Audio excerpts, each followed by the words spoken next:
जय शंकर जी की जय। श्री महाकाल। शिव का महीना, सावन का महीना। अगर हम इसकी पौराणिक कथा लें तो इस पौराणिक कथा में जब सागर मंथन हुआ, समुद्र मंथन हुआ, है ना, तब उस समय बहुत सी चीजें निकल रही थी, अच्छी भी बुरी भी, रतन भी, धनवंतरी जी भी, लक्ष्मी माँ भी, सब निकल रहे थे। कामधेनु जी भी निकली उसी समय। उस समय अमृत के साथ साथ विष भी निकला था।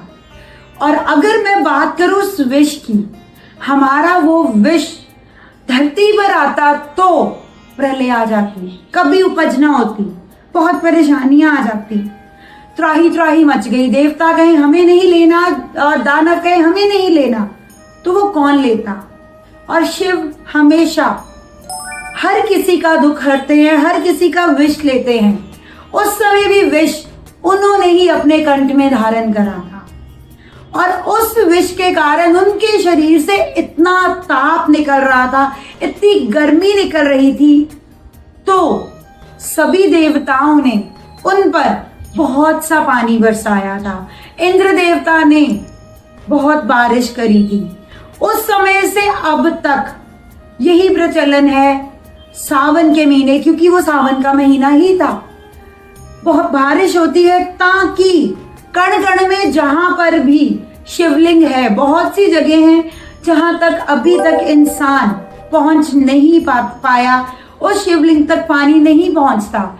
सावन का महीना, श्रावण का महीना ऐसा महीना है, हर शिवलिंग को भगवान द्वारा, इंद्र देवता द्वारा जल दिया जाता है।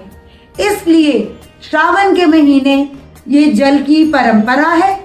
और अगर हम बात करें श्रावण के साथ साथ हरियाली तीज, वो भी श्रावण में ही आती है। बहुत से लोग कंफ्यूज रहते हैं, क्या दोनों सेम है या अलग अलग हैं। थोड़ी सी कथा अलग है जी।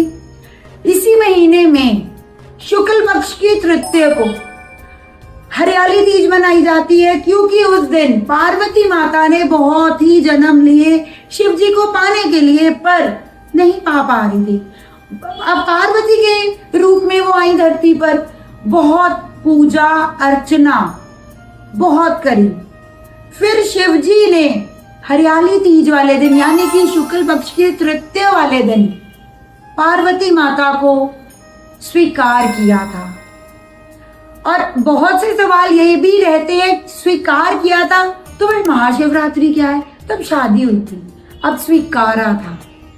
इसलिए श्रावण के महीने में हरियाली तीज का भी बहुत महत्व है।